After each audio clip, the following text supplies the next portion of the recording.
Friends நேயர்களுக்கு வணக்கம். பொதுவா பெரியவங்களா ஒரு சில விஷயத்த சொல்லுவாங்க. அதாவது கிளிப்பிள்ளைக்கு சொல்ற மாதிரி சொல்லுவாங்க. ஒரு மாம்பழ கூடை இருக்குன்னு வச்சுக்கலாம். இந்த ஒரு ஃப்ரெஷ்ஷான மாம்பழ கூடையில ஒரு அழுகுன மாம்பழத்த வச்சா, அந்த கூடையில இருக்கிற ஃப்ரெஷ்ஷான மாம்பழம் என்ன பண்ணும்? கெட்டு போய் அழுகி நாத்தம் எடுக்கும் அப்படின்னு சொல்லுவாங்க. ஸோ கூடா நட்பு கேடில் முடியும் அப்படின்றதுக்கு அவங்க சொல்லுவாங்க. உண்மையிலேயே அரசியலும் அப்படி ஒண்ணு இருக்கு. நம்ம யாரு கூட கூட்டு வைக்கிறோம், யாரு கூட சேர்ந்து அரசியல் செய்யறோம், யாரு கூட சேர்ந்து எந்த கொள்கைகளை ஏற்று நம்ம அரசியல்ல மேல் நோக்கி வரோம் அப்படின்ற ஒரு விஷயமும் இதற்கு பொருந்தும். பாஜக கூட போய் கூட்டு வச்சா நம்முடைய எண்ணமும் ஓட்டமும் செயல்பாடுகளும் அவங்கள மாதிரியே ஆயிடும் அப்படின்றதுக்கு சிறந்த உதாரணம் ஐயா இபிஎஸ் அவர்கள்.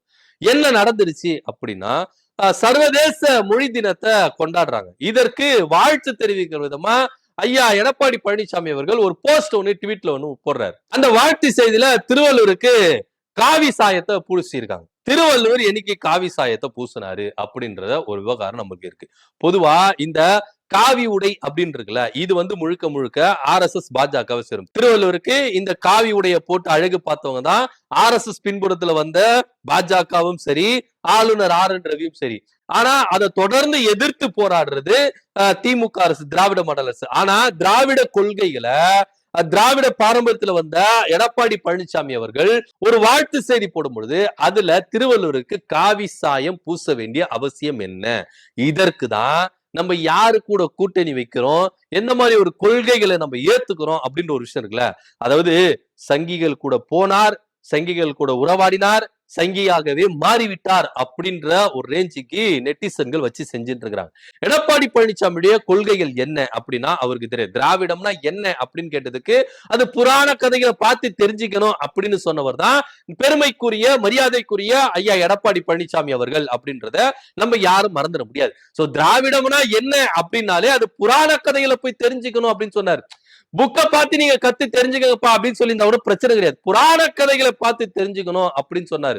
ஏன்னா திராவிட புக்குகள் எவ்வளவு இருக்கு, திராவிட கொள்கை தலைவர்கள் எவ்வளவு பேர் இருக்காங்க, அவங்க எழுதின புக்கை பார்த்து தெரிஞ்சுக்கங்க அப்படின்னு சொன்னா கூட மனுஷ புக்க படிய சொல்றாரு அப்படின்னு நம்ம எடுத்துக்கலாம். புராண கதைகளை போய் எதுக்கு படிக்கணும் அப்படின்னு நம்மளுக்கு ஒரு கேள்வி இருக்குல்ல. இந்த புராண கதைகளே ஒரு கதை தான் அப்படின்னு நம்மளுக்கு தெரியும். அதை கூட தெரியாம எடப்பாடி பழனிசாமி சொல்றாரு அப்படின்றதா நம்ம ஒரு மேல பரிதாபப்படுறதா, இல்ல கோவப்படுறதா, இல்ல இப்பேற்பட்ட ஒரு ஆளுமை மிக்க தலைவர் நம்மள ஆளணும் அப்படின்னு நினைக்கிறாருன்றதுக்கு நம்ம வருத்தப்படுறதா வேதனைப்படுறதா அப்படின்னு நம்மளுக்கு தெரியல. அது ஒரு புறம் இருக்கட்டும். சோ இவர் என்ன பண்றாரு? திராவிட பாரம்பரியத்துல வந்து எம்ஜிஆர் ஜெயலலிதா அவர்கள் கட்டி காத்த அதிமுக அப்படின்ற ஒரு கட்சியை பாஜகவுக்கு கொண்டு போயிட்டு அடிமையாக்கி கீழ்தரப்படுத்தி இருக்கிறார். இதே ஜெயலலிதா அவர்கள் முன்பு நான் ஒரு தவறு செய்தேன், இதுக்கப்புறம் நான் பாஜக கூட கூட்டணி வைக்க மாட்டேன், நான் இல்ல எனக்கு பிறகு வருகிற தலைவர் கூட பாஜக கூட கூட்டணி வைக்க மாட்டாங்க அப்படின்னு சொன்னாங்க. ஆனா சுயநலத்துக்காக, தன்னை குடும்பத்தை காப்பாற்றிக் கொள்வதற்காக எடப்பாடி பழனிசாமி அதிமுக அப்படின்ற ஒரு கட்சியை போயிட்டு பாஜக கிட்ட அடகு வச்சாரு. இப்போ அதிமுக பாஜக அதிமுகவா ஆயிருச்சு அப்படின்றதுதான் நிதர்சனமான உண்மை. அதாவது பாஜக ஒவ்வொரு மாநிலத்திலும் ஒவ்வொரு கட்சியிலும் போர்வைக்குள்ள வருவாங்க. இப்போ அதிமுக அப்படின்ற ஒரு கட்சியின் போர்வைக்குள்ள பாஜக இங்க செயல்பட்டு இருக்காங்க அப்படின்றதுக்கு எடப்பாடி பழனிசாமி உண்மையிலே ஒரு சிறந்த உதாரணம். எடப்பாடி பழனிசாமிக்கு உண்மையிலே திராவிட கொள்கைகள் இருக்கா, பெரியாரின் கொள்கைகள் இருக்கா, அண்ணாவின் கொள்கைகள் இருக்கா, எம்ஜிஆரின் வழிபடி நடக்கிறாரா, ஜெயலலிதாவின் வழிபடி நடக்கிறாரா அப்படின்னா கிடையவே கிடையாது. முழுக்க முழுக்க RSS கொள்கைகளையும் பாஜகவின் கொள்கைகளையும் அமித்ஷா என்ற பாதையிலும் அவர் நடக்கிறாரு கண்டி அவருக்கு திராவிட பாரம்பரியம் கொள்கைகள் இல்லை அப்படின்றது அவர் போட்ட ட்வீட்டில ரொம்ப தெள்ள தெளிவா இருக்கு.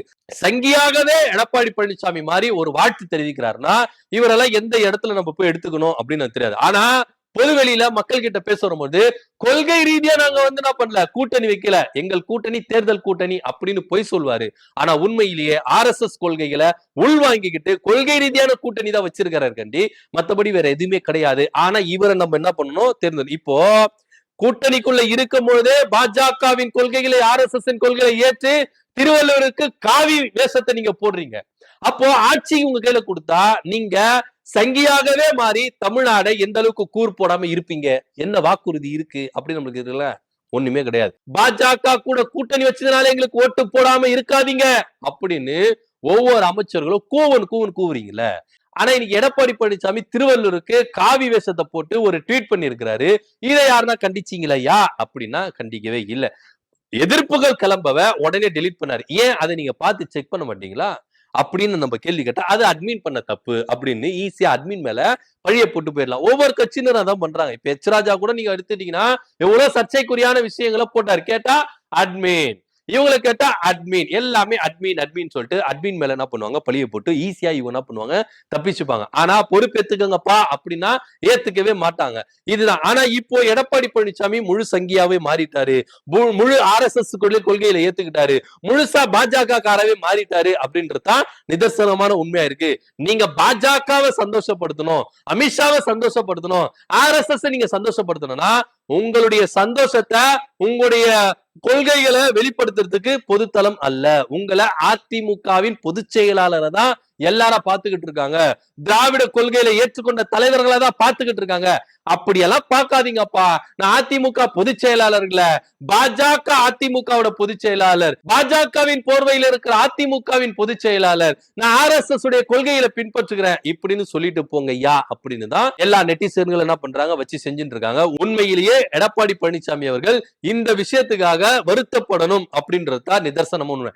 நீங்க உங்களை நீங்களே ஏமாத்திக்கலாம், ஆனா மக்களை ஏமாத்த முடியாது. ஏன்னா மக்கள் ரொம்ப தெளிவா இருக்கிறாங்க. அதிமுக என்னென்ன நகர்வுகளை எப்படி எப்படிலாம் செயல்படுத்துறாங்க, உங்க பேச்சுகள் எப்படி எப்படிலாம் திசை மாறுது தடம் மாறுது அப்படின்றத ஒவ்வொன்றத்தையும் மக்கள் நோட் பண்ணிட்டு இருக்காங்க. இன்னைக்கு அதிமுக பாஜக கூட கூட்டணி வச்சதுனாலதான் அதிமுக எதிர்கட்சி அப்படின்ற செல்வாக்க 2026 சட்டமன்றத்துல இழக்க போகுது அப்படின்றதா நிதர்சனமான உண்மை. ஆனா இதெல்லாம் யோசிக்காம உங்க இஷ்டத்துக்கெல்லாம் மக்கள் எல்லாம் முட்டாளா நினைச்சுக்கிட்டு இருக்கீங்களா அப்படின்ற ஒற்றை கேள்விதான்.